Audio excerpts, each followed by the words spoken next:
할렐루야. 네. 오늘 하루 교회 여러 곳에서 섬김을 다하신 우리 성도님들의 삶에 하나님이 주신 은혜가 가득하기를 축복합니다. 우리의 어제를 지키신 하나님이 우리의 오늘을 지켜주셨고, 또 우리 앞에 주어진 모든 시간들도 지켜주실 줄 믿습니다. 네. 저는 예전에 직장 생활을 잠깐 했습니다. 네. 직장인들을 대상으로 교육을 하는 회사에서 일한 적이 있었는데요. 기업이 필요로 하는 인재를 개발하고 또 기업 운영에 필요한 교육들을 제공하는 그런 회사였습니다. 회사가 가지고 있는 여러 가지 교육 프로그램이 있었는데 그 중에 한 가지 좀 기억에 남는 게 있습니다. 승진자들을 대상으로 필수로 수강하게 하는 그런 과목이 있었는데요. 인기는 없는 과목입니다만 그 과목 이름이 위기 관리 능력, 한 번쯤은 들어보셨을 거라 생각합니다. 우리가 직장 생활을 하거나 아니면 사업을 하시거나 여러 가지 위기를 우리는 경험하곤 합니다. 일적인 문제뿐만 아니라 관계적인 문제, 또 금전적인 문제까지도 여러 가지 위기를 우리는 겪게 되는 것이죠. 위기라는 것이 사람 가려가면서 오지 않죠. 때와 시기를 가리지 않고 상황도 고려하지 않아주고 분야를 가리지 않고 불시로 찾아옵니다. 이런 위기를 기회로 삼으면 좋겠지만 위기를 극복하는 것만으로도 우리의 모든 에너지가 소진될 때가 있죠. 그래서 조직을 책임져야 할 위치에 있는 분들에게 위기 관리 능력이라는 프로그램을 필수로 이수하게 합니다. 위기에 대비할 수 있게 하고 또 가장 안전하고 효율적으로 그것을 해낼 수 있는 능력들이 리더의 자리에는 필요하기 때문입니다. 이러한 능력이 꼭 직장에만, 위기관리 능력이 꼭 직장을 다니는 분들, 사업하시는 분들에게만 필요한 것은 아닐 것입니다. 위기라는 것이 앞서 말씀드렸지만 상황 안 가리고 사람 안 가리고 찾아옵니다. 자꾸 썰어지는 것도 위기입니다. 상황 안 가려준다니까요. 개인과 가정뿐만이 아니라 교회까지도 위기 관리 능력은 요구가 되고 있습니다. 저의 짧은 지식과 또 경험에 비추어 볼 때 교회는 언제나 위기 속에 있었다고 생각합니다. 교회사를 보면 교회가 태동하던 그 시기에도 여러 가지 핍박을 교회는 견뎌야 했고요. 또 기독교가 공식적으로 인정이 되고 나서 핍박은 사라졌지만 이제는 세속화의 위기를 겪어야만 했습니다. 교회가 가장 순수하다고 여겨지는 초대교회 시대에도 여러 가지 위기가 있었습니다.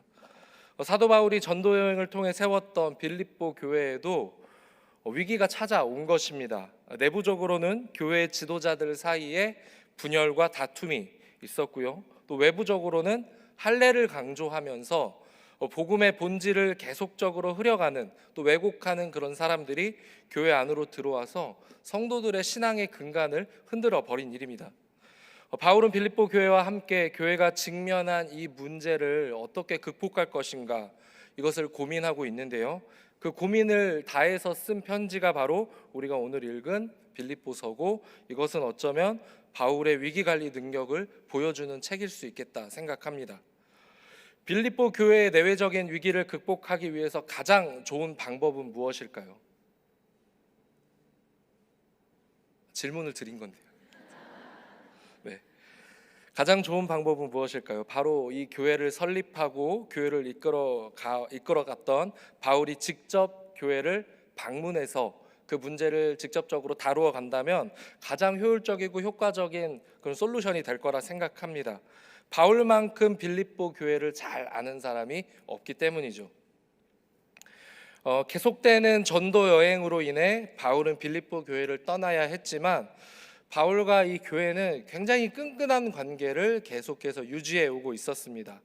빌립보 교회는 선교 헌금을 보내어서 바울의 필요를 계속해서 채워주었고, 또 바울은 자신을 목숨같이 아껴주는 빌립보 교회를 위해서 이제는 어떻게든 나는 한번 방문하고 싶다라는 것을 계속해서 마음을 표현합니다. 그런데 바울의 현실이 그것을 뒤따라 주지 않습니다. 멀리 있다 하더라도 빌립보 교회가, 내가 세운 교회, 나를 사랑해주는 교회가 문제가 있다면 한 걸음에 달려올 수 있는 그런 바울의 마음이었지만 지금은 그럴 수가 없었던 거죠. 왜냐하면 바울은 로마 감옥에 갇혀 있기 때문입니다. 바울은 자신이 속히 풀려날 것이다 라고 기대를 하고 있지만 그 일이 쉽지 않다는 것도 속으로는 생각하고 있습니다. 그래서 펜을 들어서 교회를 향해 자신의 심정이 담긴 그런 편지를 써내려 갑니다. 바울이 쓴 이 편지는 그의 분신과도 같습니다.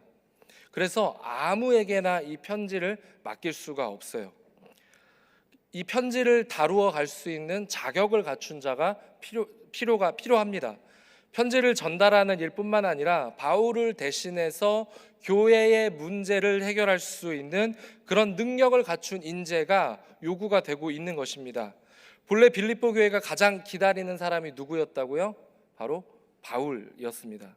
하지만 그것은 현실적으로 불가능하기에 다른 대안이 필요하죠.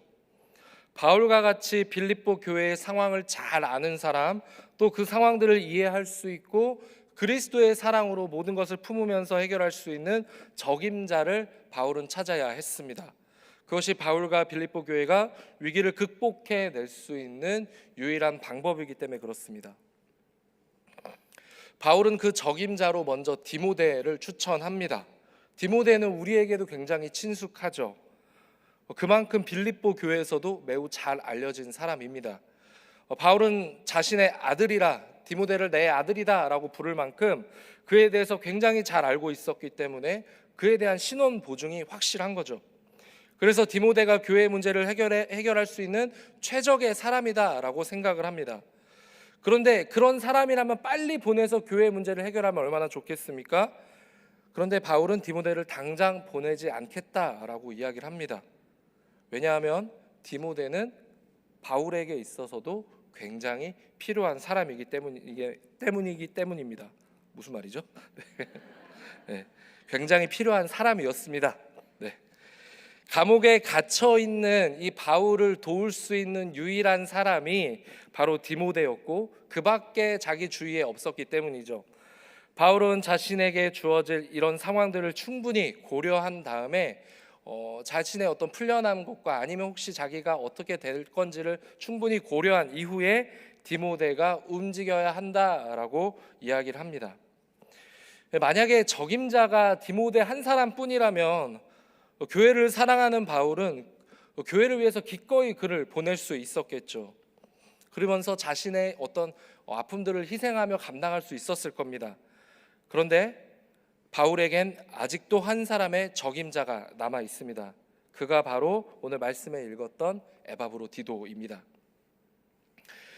에바브로디도는 빌립보 교회를 대표해서 바울에게 선교 헌금을 전달하러 온 빌립보 교회의 성도입니다. 바울은 그를 자신과 디모데를 대신할 적임자로서 추천을 하고 있습니다. 하지만 에바브로디도를 추천하면서 바울의 마음 한켠에 약간의 좀 염려가 좀 있는 것 같아요. 왜냐하면 에바브로디도는 교회가 기대하고 원했던 사람이 아니기 때문입니다. 빌립보 교회에겐 에바브로디도의 자격을 의심할 만한 여지가 조금은 있었습니다. 그 당시 사회 통념상 이제 고대 사회죠. 병에 걸린 것은 일종의 신의 저주로 여겨졌습니다. 그런데 하필 에바브로디도가 바울에게 헌금을 전달하러 오는 이 과정 중에서 중한 병에 걸려서 생명을 잃을 뻔한 위기를 겪었습니다. 아무리 교회라고 할지라도 그 당시 사회 통념을 쉽게 벗어날 수 없었던 것 같아요. 그래서 이 교회는 하나님께 버림받은 사람이 거룩한 교회의 위기를 해결할 수 없을 것이다 라고 생각할 수 있는 가능성이 있었습니다. 만약 이러한 이유 때문에 에바브로디도가 외면을 받거나 혹시나 의심을 받게 되면 자격이 되지 않는 사람이 찾아와서 그의 자격이 의심된다면 어쩌면 그를 보낸 바울의 진심까지도 의심받을 수 있는 상황이 찾아올 것입니다. 그래서 바울은 에바브로디도를 위한 변호를 시작합니다. 27절에 보면 하나님이 그를 긍휼히 여기셨고 자신을 긍휼히 여기사 근심 위에 근심을 면하게 하셨다라고 고백합니다. 만약에 하나님이 에바브로디도를 버리셨다면 그를 고치실 이유가 전혀 없습니다. 하지만 그가 하나님의 은혜로 완전히 고침을 받았기 때문에 그는 결코 신의 저주에 걸린, 신이 버린 사람이 아니라는 것이죠.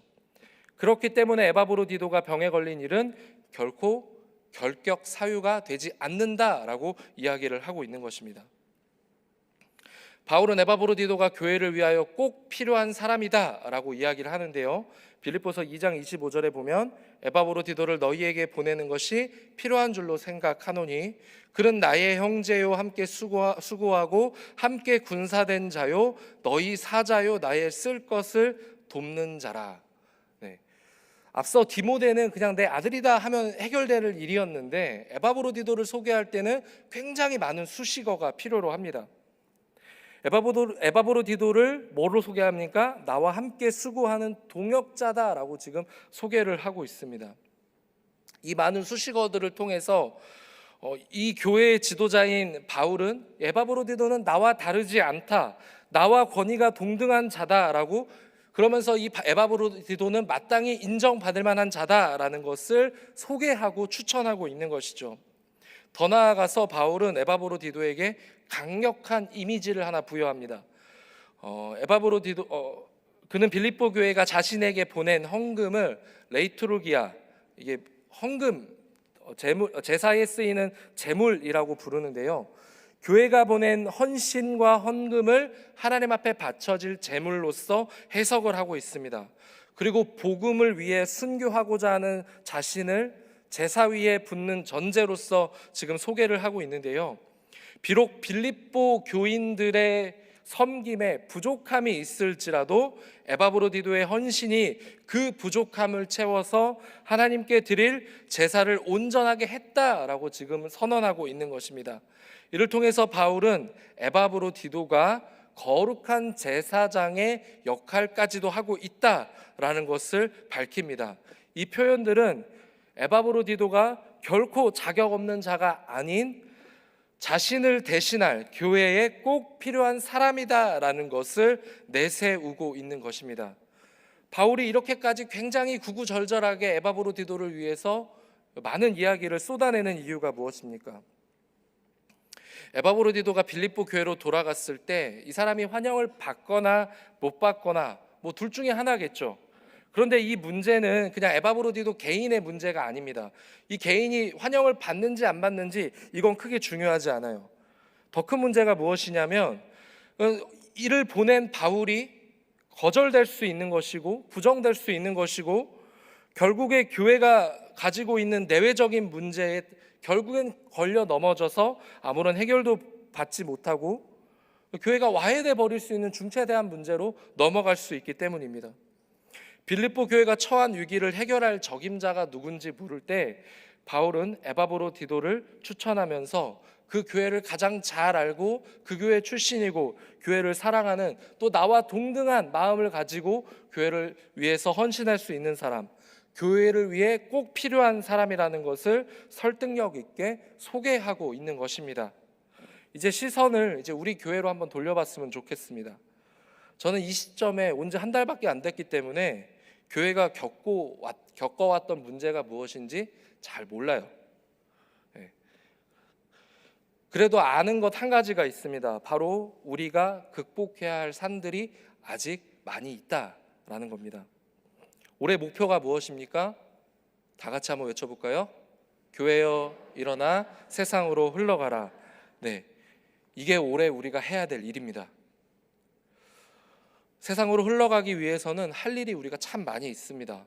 먼저 우리의 예배가 회복되어야 할 것이고 우리의 삶의 기도가 회복되어야 할 줄 믿습니다. 또 우리 모두가 교회로서 하나를 이루어야 하고 또 세상을 변화시키기 위해서 우리는 준비되고 훈련되어져야 합니다. 교회가 감당해야 할 수많은 일들에 헌신하는 사람들이 이제는 나와줘야 하고 교회를 위하여 무릎 꿇고 기도해야 하는 사람들이 우리 모두가 되어야 하는 것입니다. 이 일을 위해서 여러분이 바울이라면 누구를 추천하시겠습니까? 옆 사람 얼굴 보시면서 당신이 가. 이러시겠습니까? 2024년 교회의 명문교회에 꼭 필요한 사람이 누구입니까? 우리에게도 에바브로디도 같은 사람이 필요합니다. 뭐 대단한 능력을 가진 슈퍼히어로가 필요한 것이 아니라 오히려 힘이 없고 나약하고 병들었고 가난하고 어려움에 처해 있다 할지라도 교회의 상황과 사정을 누구보다 잘 알고 자기 일보다 그리스도의 일을 더욱더 소중히 여기는 그런 사람이 교회에 필요한 것입니다. 그 사람이 누굽니까? 여러분 지금 누구를 떠올리십니까? 저는 그 사람이 바로 명문교회의 모든 성도들이라고 생각합니다. 바로 여러분이 교회에 꼭 필요한 사람입니다. 여러분이 계셔야, 여러분이 자신의 자리를 지켜주셔야 교회는 살아날 줄 믿습니다. 아멘 소리가 적어서 다시 한번 외치겠습니다. 여러분이 계셔야 교회는 살아납니다. 감사합니다. 네, 교회는 예수 그리스도께서 자신의 생명을 내어 던지셔서 그 피값으로 사신받은 소중한 생명들의 모임입니다.